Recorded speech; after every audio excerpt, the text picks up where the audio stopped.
It's my contention that he has to know, the social performer has to know how to have a camcorder in his or her mind to where, like Pearls, like Fritz Perls says, Dr. Pearls of Gestalt, great clinician, you have to learn how to listen to yourself. You have to have the camcorder in your mind that observes yourself and behavior and situation under confrontation and encounter where it counts. You have to have an accurate, experienced, challengeable, prosecutable, defendable account that has to be given for your existence every single moment. How do we know you can do what you say you can do? How do you know you can do what you say you can do? Have you ever done it? Where's your proof? Where's your evidence? Where's your confirmation from those who are credible to give that confirmation? You say you can do X, Y, and Z. Who confirms it, that knows what they're talking about, that's credible in the community, that's believable? Why should we believe you? Why should we believe you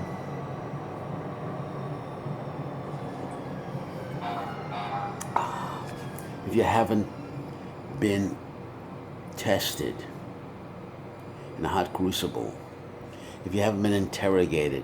And this is precisely what I'm getting at when I talk about Don Quixote's Man from La Mancha, where Cervantes, rather, the author, Man from La Mancha, where Don Quixote claims, I, Don Quixote, the king of La Mancha, the lord of La Mancha. And then he meets the knights along the way, the knights of the mirrors, and they form a circle around him. And that he can't escape the mirrors in the hot daylight, in the sun, and it's hot. So there's a lot of pressure on him. You find out who you are, what you are, how you are, under pressure, under extreme pressure, in the strong humidity, bright light of day, on a oppressive day, where the heat, the light, the reality, and by light I mean the clear observables. Nobody, you can't escape who you are. Everybody can see what you are and who you are. And the knight asks Don Quixote, who are you, Don Quixote? What are you? And Quixote says, I, Don Quixote, the Lord of La Mancha. And the Knight of the Mirror says, no. Look in the mirror, Quixote, and tell me what you see. And Quixote lies again. I, Don Quixote, on the quest. And the Lord of the Mirror says, no. I see a senile, feeble, foolish old man swinging a wooden sword, fighting mythical dragons in a world of, I see a foolish man. I see a stupid man. I see a man who's not able to know the difference between what's inside his subjectivity and what's outside the objectivity, the real world that's confronting him. I'm going to ask you again, Quixote, who are you? And again he says, I, Don Quixote. Now Quixote, look in the mirrors. Turn, Quixote, and there's mirrors all around him. He can't escape the circle of the knights of the mirrors. And then each knight feeds back to Quixote what they see. And they all interrogate Quixote, the lead knight and the other knights in the circle, the knights of the mirror. The mirror being the eyes of cold, hard, objective facts that sees the objective behavior not your fantasy of how you think you're behaving, how you think you're getting over. They're two different things.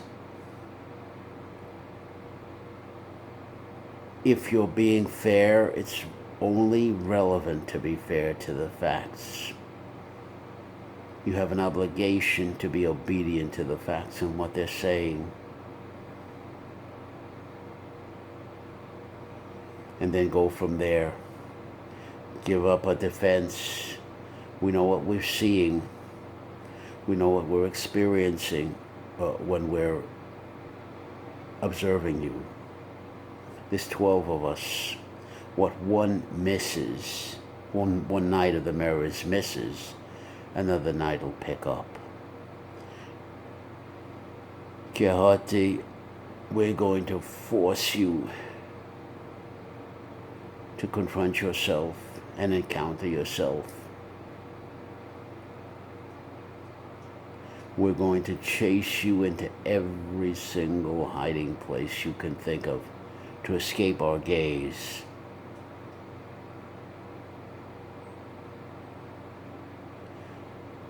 We become your only touchstones to the reality of who you are by performance, by evaluation. And our criteria is right and wrong, good or bad, true or false, all exists on a continuum. It's true, but it's also false. It's good, but it's also bad. It's right, but it's also wrong.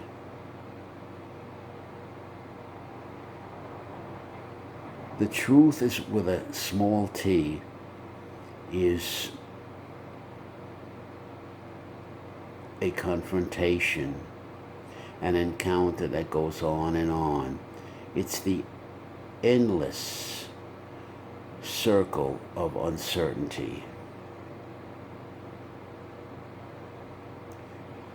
You have to prove what you claim under heavy scrutiny. As a philosopher myself, I will disrespect any philosopher who comes and tells me I'm going to tell you the truth. If I don't have an opposition, I always seek out a good, legitimate, tough opposition and go into that battlefield, into that arena against that opposition, that legitimate. And even if the opposition is not legitimate, there must be an opposition. Don't just say it. Don't just claim it. Prove it. With evidence, with argument, under heavy prosecution. I see the social situation, the social performance as adversaries in the court of existence.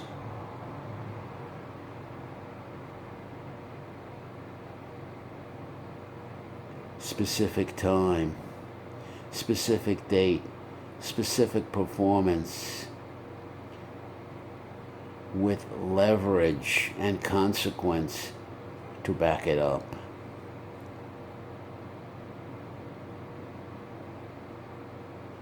It's a world of hardball gutter politic out there.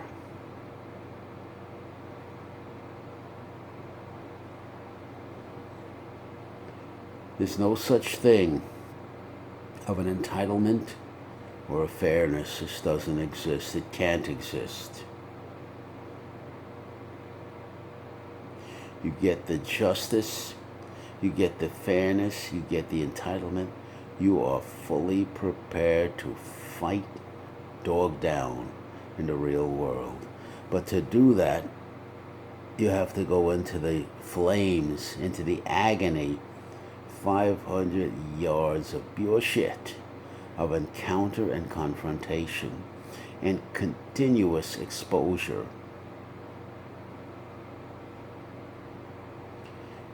We have to, as Pearl says, Fritz Perls of Gestalt, challenge, see under pressure where it counts in the arena, our phoniness. We have to reintegrate. We have to take back, win back the disintegrated parts of ourselves back to the whole being. This I call victory. This I call the process that's involved in winning yourself to yourself. Who am I? Who are you? What is our capacity to perform when it counts, under pressure?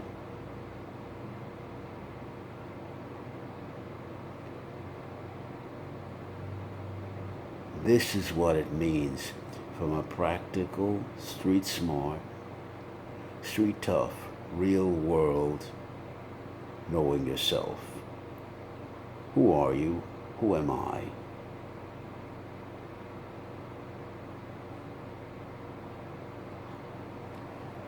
What we have to work with is our phenotype. That's the way we present ourselves to the world. That's how my adversary, my social opponent, sees me, by my body language, my posture, my behaviors, my use of critical distance, my alertness, my rhetorical skills, the art of persuasion, effective speaking. It's all in the communication. The aura, the real world knowledge, when, where, and how it counts. The only criteria is we must perform, be trained to perform when it counts, when we're under pressure, when there are no hiding places, when Don Quixote is in the light of day, high noon, and the Knights of the Mirrors have him surrounded. He can't run anywhere. And all he has to do, he's forced to see in the mirrors and in the observations of the knights that all he's carrying is a wooden stick, that he's a frail, senile old man flailing around on a mythical quest.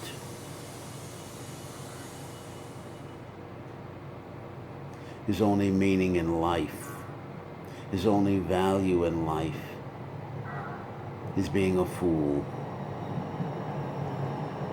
Don Quixote is not even a good anti-hero. He's just a damn fool out there,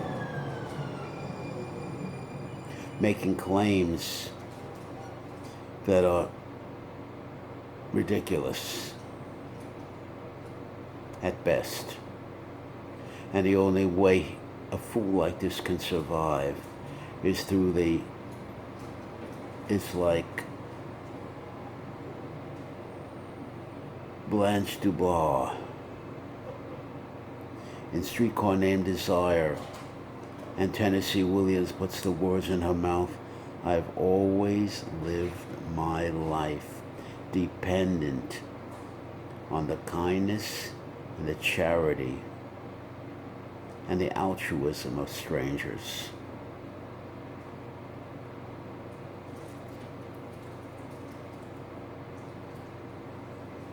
It will catch up to you. It will catch up to you and expose you totally.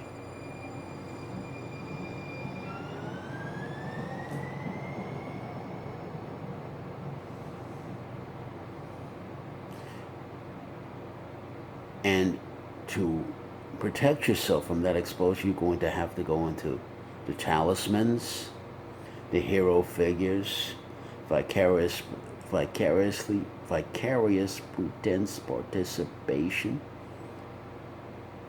fantasies,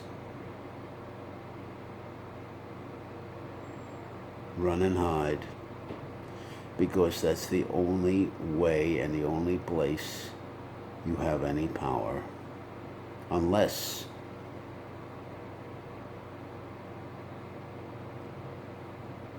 you go into the battlefield and get the hell beat out of you and count that as victory, not failure. All these bashings, insults, mockeries, caricatures is not failure. It's a lesson learned.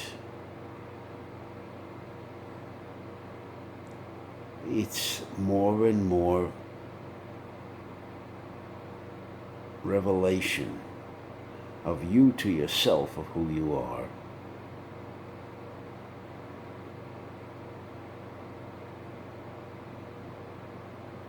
I can be anything in isolation. I can be a very strong man in isolation, in fantasy, in dream world. In Alice in Wonderland, I'm a very powerful man. I can do anything.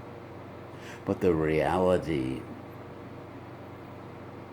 in the objective world of my opponents, my adversaries out there, I am a short, fat, dumpy old man, 5'3", and as you can clearly see, I have a big old moon face, gross features, large features.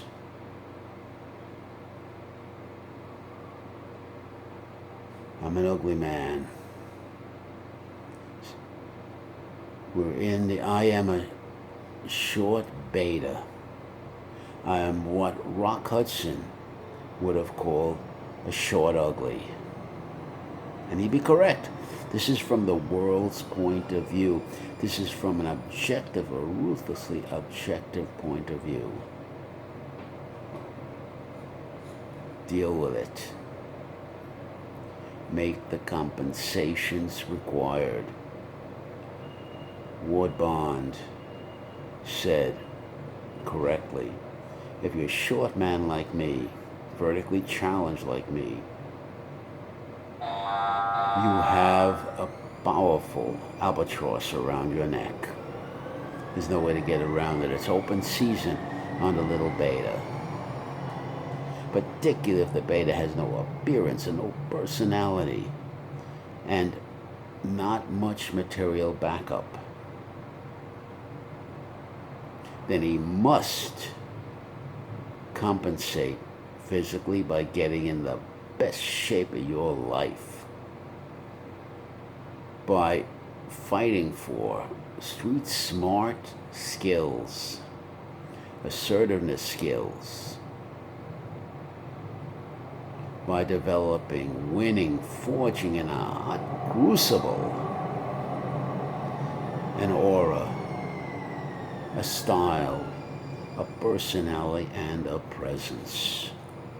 In lieu of that, disaster.